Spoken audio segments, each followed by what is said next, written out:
ahead whenever you're ready. Good morning, members of Regina City Council. My name is Ian Cantello. I'm president of the Regina Civic Middle Management Association. And I'm joining Ian today. I'm Tyler Hutchinson. I represent the Civic Workers Union, Local 21, of over 1,600 members. And I'm standing here today in support of Ian and to represent the interests of my membership. We both are residents of the city of Regina, and together, missing unfortunately is Dave Kelly of Local 7, who had to step out for personal reasons. Together we represent over 2,000 employees at the city of Regina. Our organizations strongly urge council to adopt the 18.93% mill rate increase needed to expand municipal services. Property taxes have been artificially low for years now, and we need to make this decision so Regina can have the bright future it deserves.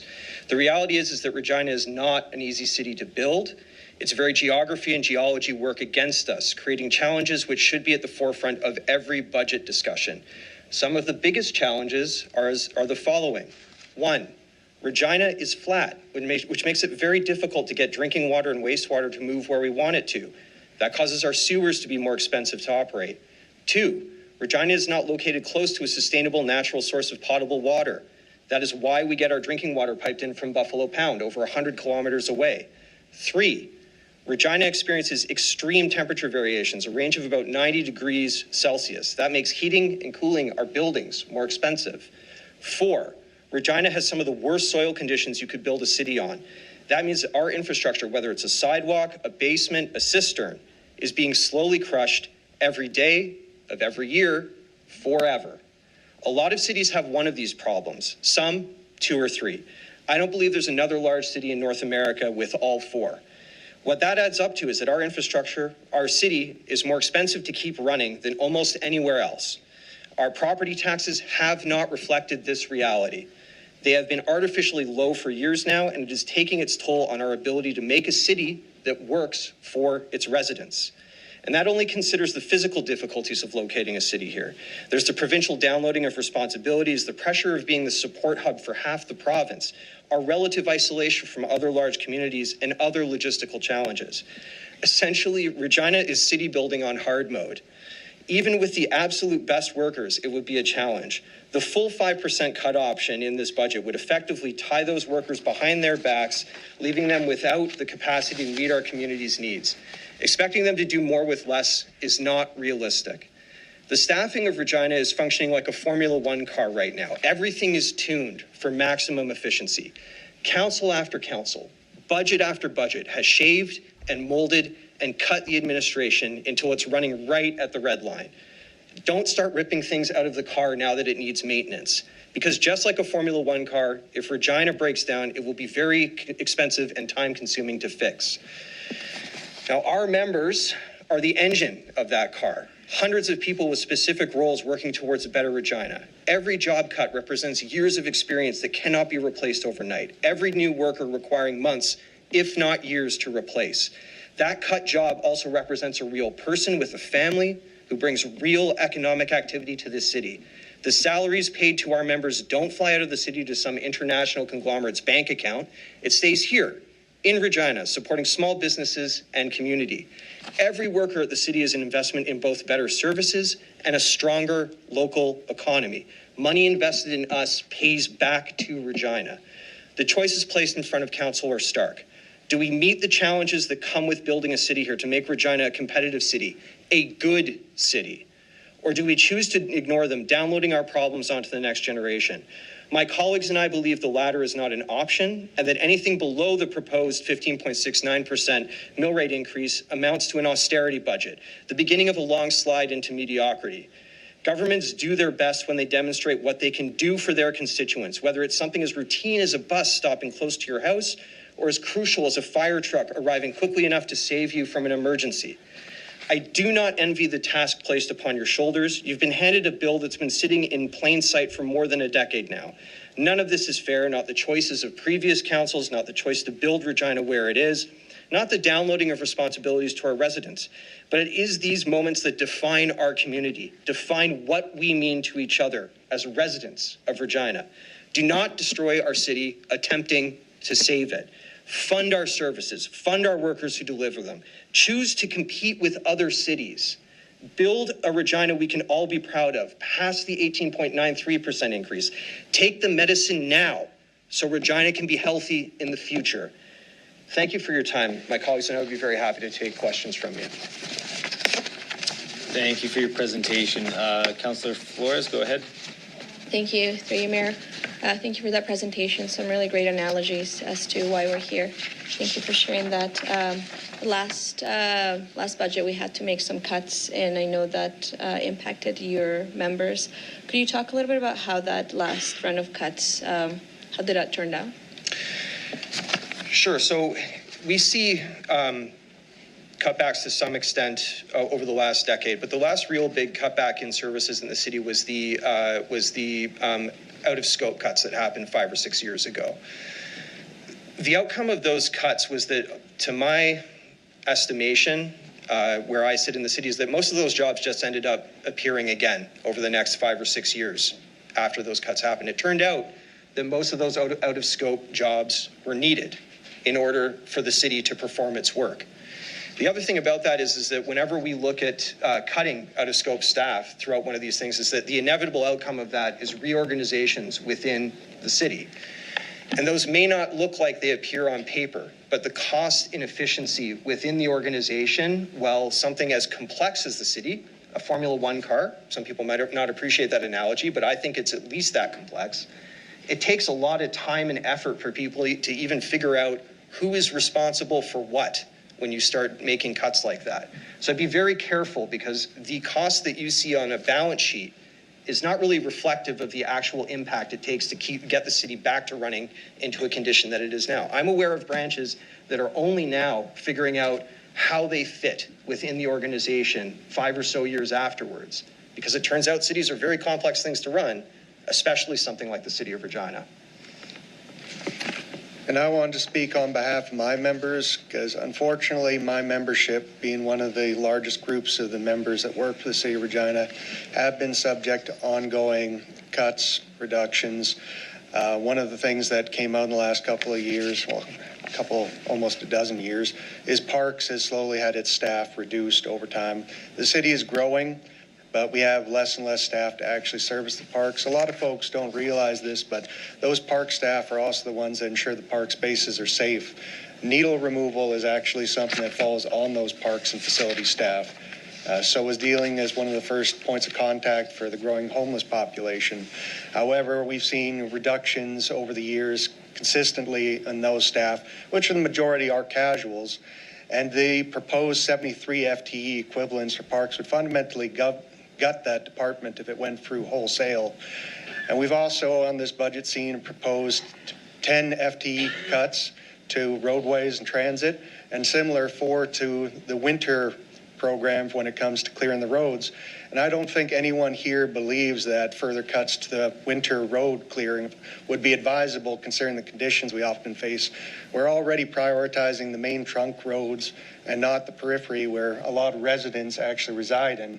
And further cuts to that is just going to push that further back and reduce those service levels to clearing in case of a storm or major event. And I know these are proposals, but I just ask that council be considerate of these realities, because at the end of the day, one of the fundamental realities of what the city does for folks is make sure that there's clean drinking water, that waste is safely and removed without risk to the public, and to just ensure that there's a living space where people can take their kids safely and that there's things in the community for them to enjoy. So as stated, I know that you have a difficult decision before you, but those staff provide those essential services. So whatever comes out of these discussions, I just pray that it takes that into mind. Thank you for that. And so I just heard how those cuts like this would impact us as a community and the city. Could you talk a little bit about how the proposed cuts could impact your members and staff and city workers? I'll speak to that briefly. As you probably are aware, some of the cuts involve closing down facilities like Massey Pool, and also indirectly through changes to the ATU that are being proposed. It's already been a point of discussion brought up by a number of folks in the audience over the last little while, but removing those services in some of the poorer areas makes life more difficult for them. a lot of people depend on those services. When I grew up relatively poor myself, and the idea of having to go another 10, 12 blocks just to go to a social event or a pool, especially if I had to secure my own transportation to it, would have been prohibitive to me.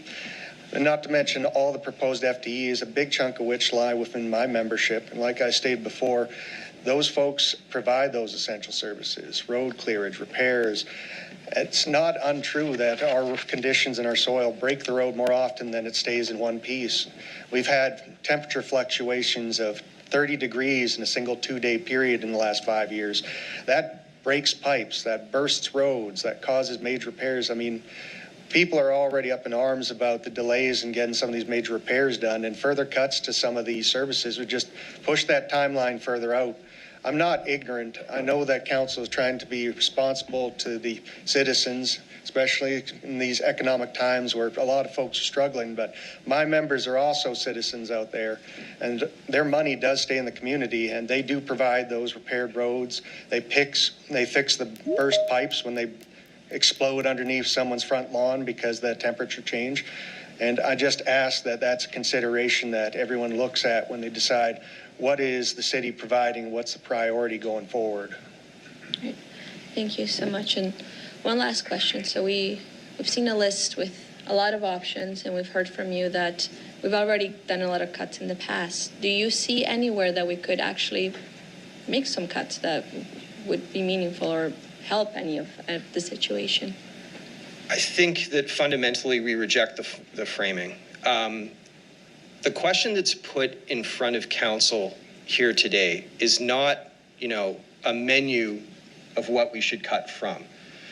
I sat through the police budget yesterday. I saw the arguments made there. There's a lot sort of made towards the end of, how this budget had been gone over, it had been considered carefully, that the decision-making had been made so that, it was tight. The budget was not, full of bells and whistles or anything. By that same logic, the budget that was prepared by city administration is in the exact same situation.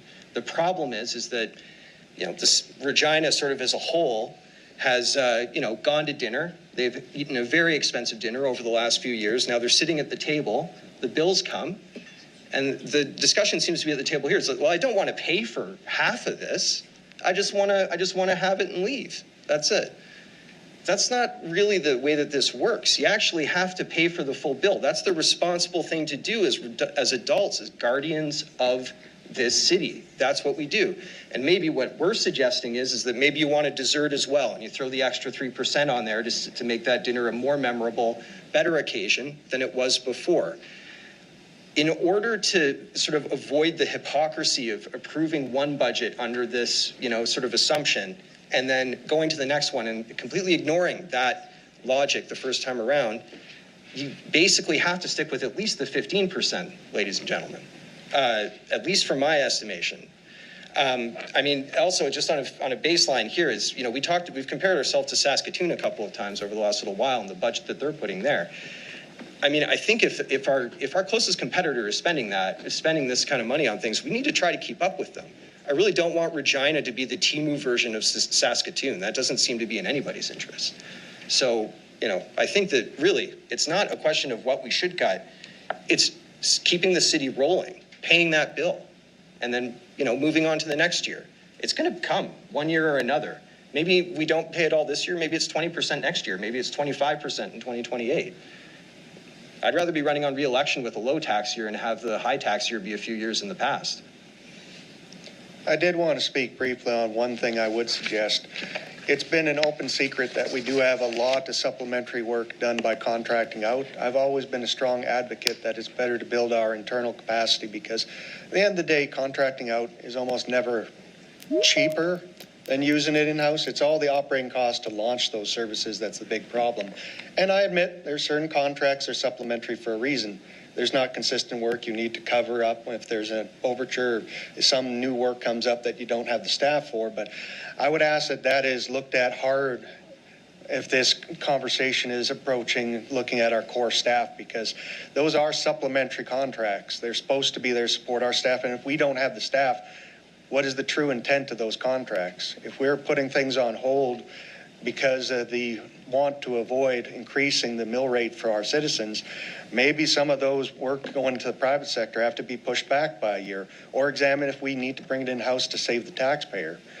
And I'd propose that that is at least one realm to look into if we're seriously looking at this issue about how to limit the impact onto the citizenry.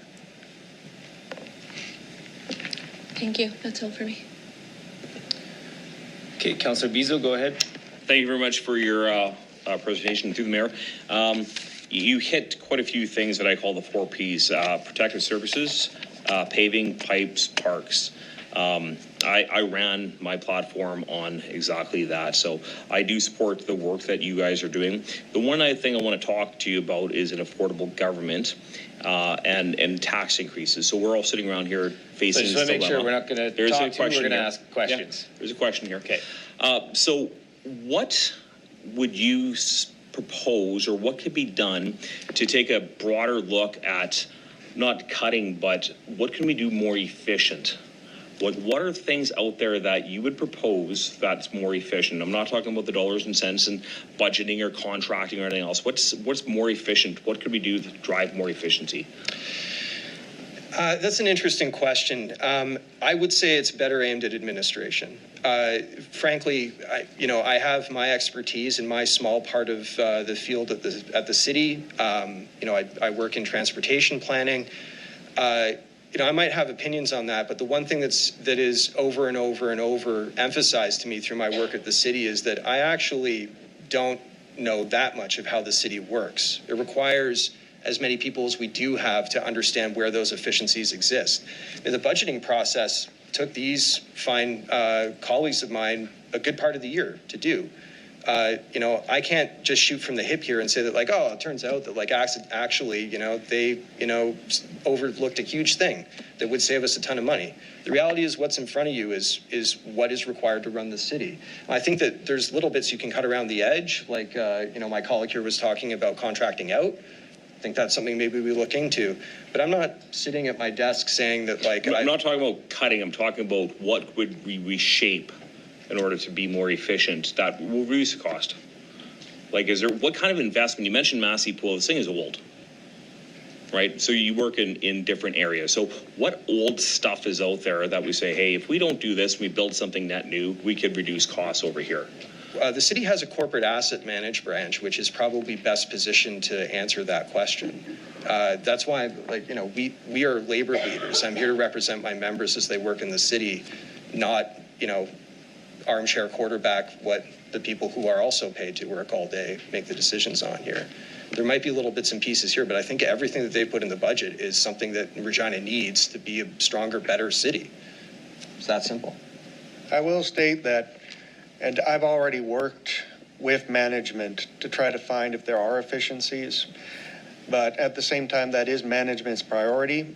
But I'm also not ignorant. I know that there is things that could probably be done differently, and I've had those conversations. I've worked with managers, directors, I've made suggestions, and I'm adamant about the contracting out element of it, because I think the open secret is it's not cheaper. It's convenient, it's short notice, you have control over it. But if we're honestly looking at budget, and we have brought some things back in-house for that very same reason, does it make sense to send it out? No, if we have the time and we have the manpower to bring it in-house, we should at least look at it, because it could save money in the long run. But at the same time, as I'm not a member of management, I don't have those inside numbers. All I can commit to is if there is efficiencies to look at, especially in the interest of keeping my staff out there and make sure that the members have meaningful work, I'm willing to do it. I would say, and this is parroting what Ian said, that that's the role of management, but I'm not opposed to working with them if it means that the membership is protected and the services we provide continue on. Okay, yeah, good answer. That's what I would like to hear, is you're willing to work with management to figure out the best solutions. I mean, middle management's in the union's name, so we're in for that too. Yeah. Thank you. Thank you. Councillor Rasevich. Through the chair, so you mentioned that you're okay with, I guess, an 18% mill rate increase. Yes, 100%. So you want to have the full meal deal? Yeah, I think so. Deal. But a lot of people don't want the full meal deal. They can't afford the full meal deal. But then you mentioned, I just want to ask the last question, you mentioned Saskatoon Well, you said we should follow Saskatoon. So do you know what their mill rate increase was this year? I don't know off the top of my head. However, I will say that of the problems that I outlined at the beginning of my presentation, Saskatoon is not a flat city. They have a river valley where they can direct a lot of their undergrounds to, which makes it a lot easier. They have a river. They have a potable water source that goes through the center of the city. They have far better soil conditions than we do here. The only thing of those 4 problems that I just laid out there was the fact that Saskatoon has a high temperature variation. So I've been working at the city for 9 years now. I've seen council after council get a budget from administration, which I think makes sense to try to hit the status quo. And it's always, well, take 2% here, we'll take 1% here, we'll take 3% here. That's a big problem. That's why you're looking at 15% this year, is that it turns out you needed all that money because Regina's a hard place to have a city in. That's just the reality. It's simple. So I'm not saying that, like, you know, we should be matching the mill rate. I'm saying we should be trying to do things the same way that Saskatoon does, which seems to be better. They're actually dealing with it. And it's just the lot of Regina, unfortunately, that we have to deal with a city that is simply expensive to upkeep. Now, I could go further into this. Like every other city in Canada has seen a major increase in the value of properties, right? You go to the city of Toronto over the last 15 years, their property values have increased, you know, 100%, 300%, 400%. Your $300,000 home is now worth $1.5 million. Well, you don't really have to raise the property taxes that much if you're doing that year over year, because ultimately the valuation of those properties increase, and then bang, you know, you don't really have to put them up because you're assessing taxes on a house that's worth $600,000 instead of $3. Great. You know, Regina's very livable because we have low housing costs, but it also means that it's very difficult to assess taxes out of them. So yeah, maybe it's easier for someone to own a home in this city, but they might have to pay higher property taxes as a percentage of that home in order to actually have a home that lives and exists in this city. That's just it. But so Saskatoon's increase was 6.7. Right. So do they? Is that a question? Yeah, Councillor no, Esmond? I'm just giving him the answer because he Okay. didn't know it. So I just wanted everybody to know it was 6.7. So Okay. I'll be happy with 6.7. There's also Middle Management Association in Saskatoon. I think maybe you should ask the questions to them. They might be able to answer your questions there. Okay, any further questions, Councillor I'm Esmond? good. Okay, Councillor Turnbull, go ahead. Thank you so much for being here and laying it out so clearly. Can I ask you what those points were for Regina that really made us more difficult for cost of instruction? Can you just repeat that for me? Sure, yeah. So Regina is one of the flattest cities in the world, probably. I think maybe Las Vegas is the only one in North America that's the same level of flatness. There's only about like I think 5 or 6 meters difference across the whole city. 2, we don't have a potable water source at the city, right? We don't take our drinking water from Wascana Creek or Wascana Lake. You can't drink that water. We have to pipe it in from Buffalo Pound, which is 100 kilometers away. Most other cities are built alongside a water source, whether that's a river or even the ocean, because you can use desalination there, which is expensive, but also a way to solve that problem.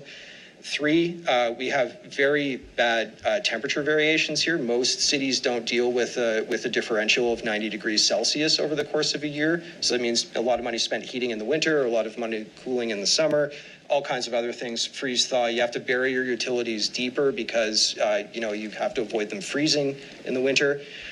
Last of all is the soil conditions, which are like uniquely bad. I don't really understand why anybody was crossing the plains. It was like, oh, this place where I can pick up a foot of mud on my boot when I've walked like 5 meters is the best place to build a town.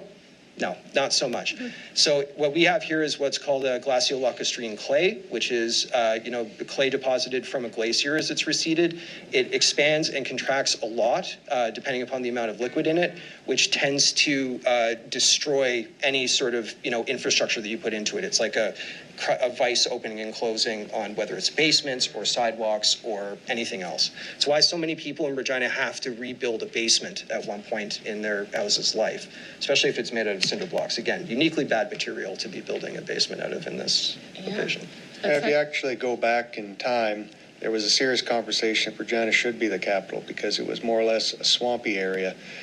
However, the rail went straight through. So it's not a surprise we're dealing with these dividends on having to pay back on the infrastructure for just building on a swamp. No different if you were in Louisiana or any other sort of area. Just silty soil tends to break infrastructure unless you dig down 10 feet and replace it all. Yeah, I would say a lot of people in Ward 5 have to deal with those structural problems all the time, and it's such a bummer when you get a big bill. But back on topic before the mayor catches me, what I hear from you is you're saying to take the big tax rates now, and then in future years, do you think that would be decreased if we were to take the larger cut now, or do you think this is an ongoing thing? So from what I'm hearing from you, your recommendation is to take the full 15 or higher, and then in future years be more stable. Is that correct? Yeah, I think so. This is an adjustment year from, like, you can go back to what I'll term as like the original sin of Pat Fiacco, starting to put in like 0% mill rate years. Inflation is a thing, it always has. Your mill rate needs to go up every year so long as inflation exists.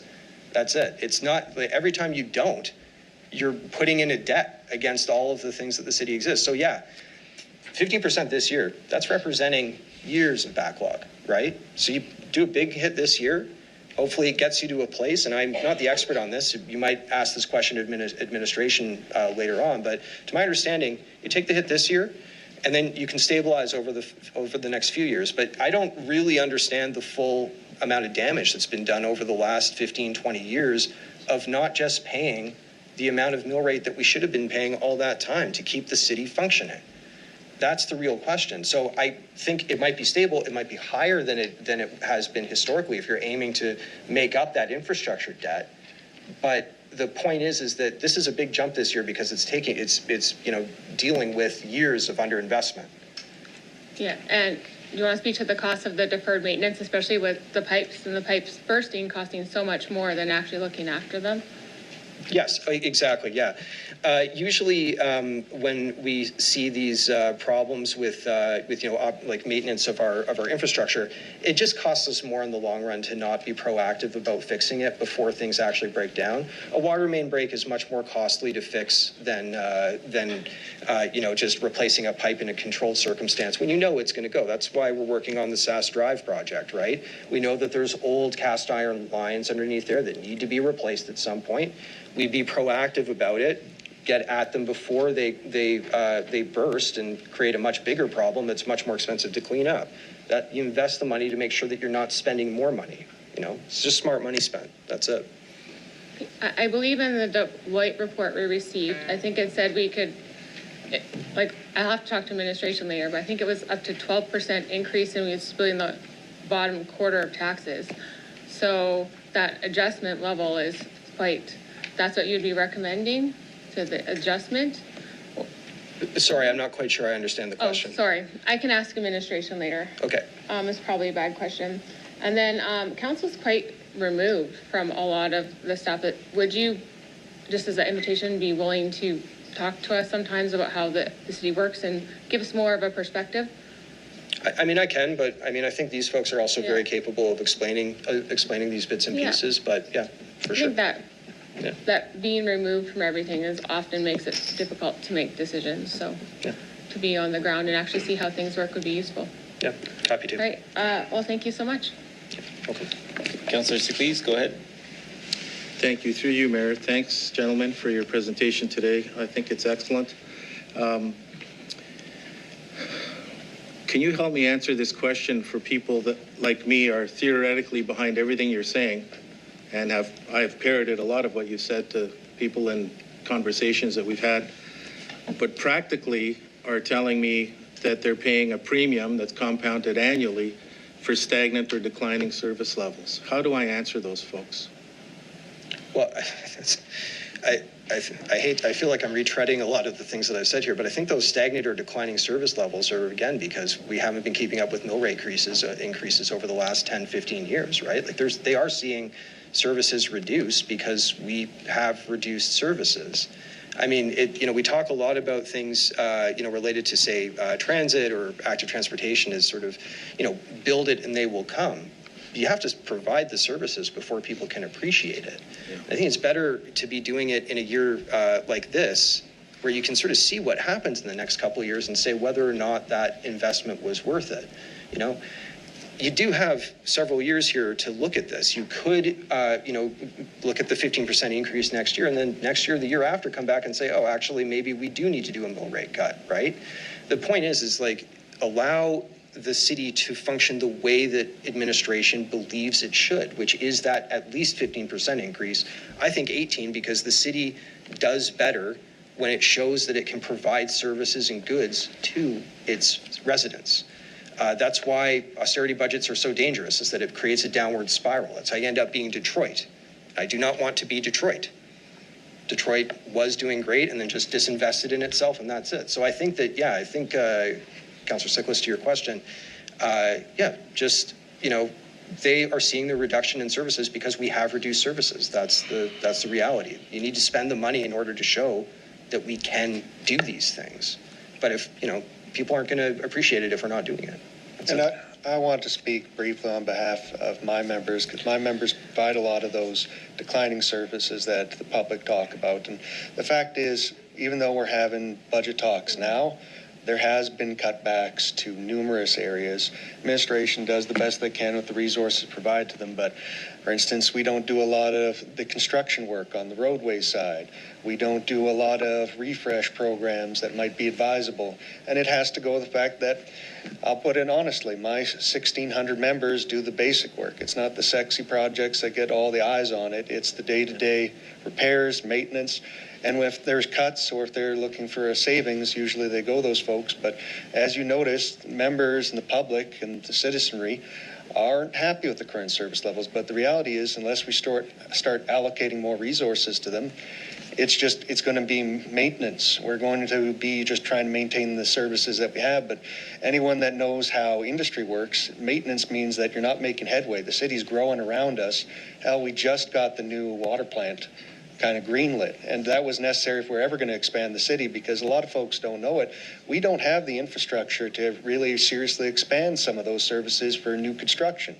We're still lagging behind when it comes to the sewer development that would be necessary to expand out to the periphery of the city, and that takes money. And unfortunately, because we're not the big attractive, flashy thing that people want to throw resources into, it's usually we're not the ones making proposals for another $2-4 million worth of investment. But if we want the city to grow beyond its current boundaries, we have to invest in that. And that may be priority. It might not even be increases. It might be allocating more funds to them. But if you ask any of the people paving the asphalt, any of the people replacing pipes, they'll say that we're keeping up with the work with the resources we have. I mean, the topic of asset utilization came up earlier in yesterday's talks.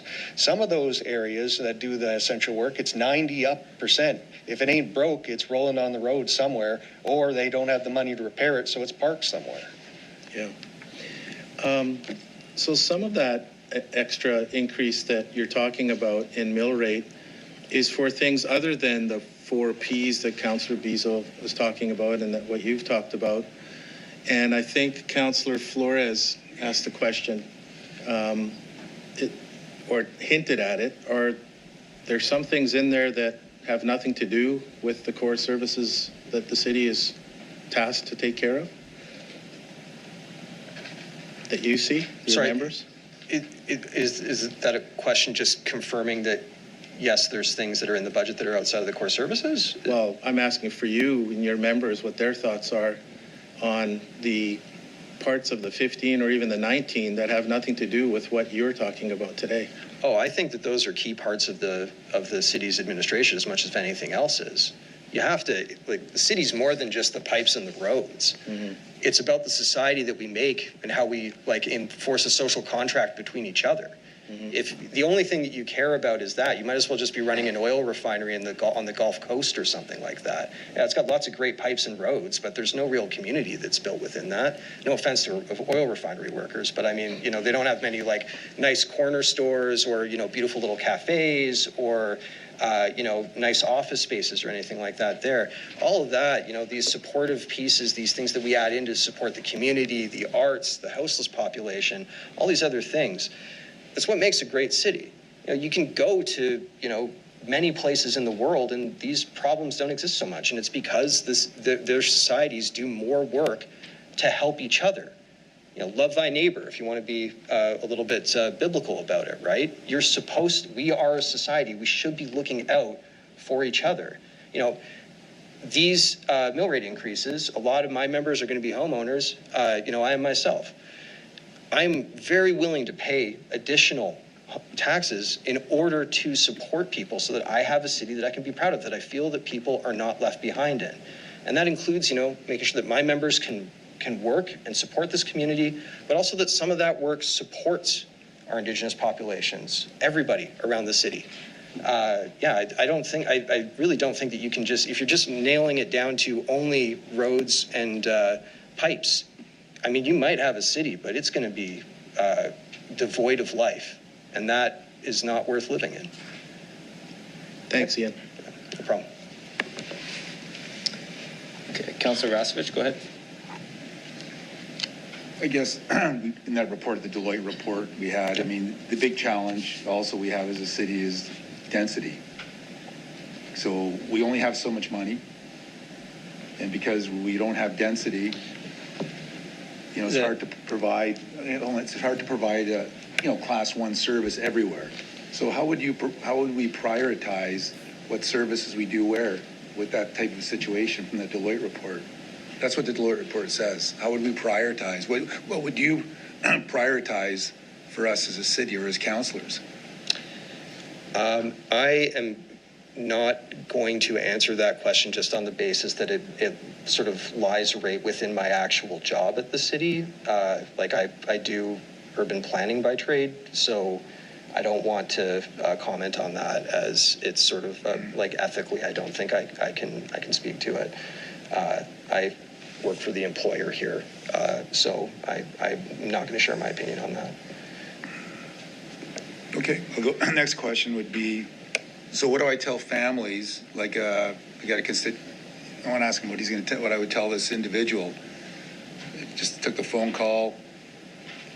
Four children in the family. Husband's working, wife's not working because they want mom to stay at home with the kids, and so their taxes could be $360. Like you said, extra $30-40 a month. They told me they meet to talk about every time if there's a $50 bill or anything with $50 or more, they have to talk to each other. So we're talking close to what this mill rate's going to be for them for every month. So what do I tell them? Well, I don't know. What I would say is I would say add another 1% onto that mill rate increase and put a fund in that the city gives to people that are in that borderline situation. If you're worried about people becoming homeless because of this property tax increase, you have the ability as council to make an intervention in that to make sure that those people do not become homeless. Now, it's interesting that I hear this often about homeowners, but I don't really sort of hear about it in the other side of this also, is that there are people that are unhoused right now that could also use that housing. So yeah, I think that I understand the phrasing that this is obviously going to have an impact, but it also has an impact on my members. You might be creating unhoused people or people who lose their homes by making the cuts that are within this budget. So, that's a tough question, but if the question is, I have someone who says that this is really going to hurt them and they're a borderline case, there's nothing to say that council can't, provide some sort of relief in those situations. I'd recommend means testing it, which is not something I normally would do, but in something like this, maybe it'd be worth it. But if that's a concern of council that people might lose homes because of this, then you have the ability to put together a program. I don't you can direct administration to do it. I have no idea what the cost of that would be, what the burden is. But if that's a concern, there's an option. You could look at those edge cases and figure out a way to sort them out. And instead of just saying we can't possibly do this because it might impact these one or two families. And I do want to speak to this as well, because I respect council and the difficult options before it and the need to be responsible to the citizens that you represent. But there's also a tipping point. We want to encourage people to move to Regina. We want to encourage people to stay in Regina. And the example of Detroit and some of those other failed municipalities isn't ill-advised. There's a certain critical point where in your rush to be responsible to the taxpayer, you've got the civic life and resources needed to encourage people to stay. And I'm not a statistician or I'm not someone that deals with, economics, so I can't advise about that. But there has to be a way to make the city welcoming, preserve those core services, while not jeopardizing those people that are of lower means, those people that have been phoning council concerns about this proposed mill rate. And I'm just here today to speak to my members and the services we provide, and to represent the fact that the quality of life in the city should be put on the same plateau as that mill rate and weighed appropriately. It's not an easy decision, but if things were just as simple as we'll cut back and that'll solve the problem for the citizens, we wouldn't even have to have a meeting today. So the fact that it is complicated, and the answer may not be straightforward or forthcoming, but I'm willing to have a discussion about it. I'm sure administration is more than willing to have ongoing discussions about it. And I think that that's the bare minimum that's owed to the public. Okay. I mean, you guys are talking about cutbacks. I was going to ask you, you're talking about cutbacks, but what cutbacks? Are you talking about the cutbacks that administration put forward, like shutting down hockey arenas and pools? Is that what you're talking about? I believe we're talking about Appendix M13, Yeah. right? We believe that's the Okay. menu that has been provided to Right, council. right. Gotcha. Yeah. And we believe that you should order the entire menu, to be clear. Yeah. Well, if we have a 6% or 6% mill rate increase, those things won't be shutting down. So that's something that we can ask of Yeah, administration. But I know you're worried about that. Okay, any further questions? Done. Okay,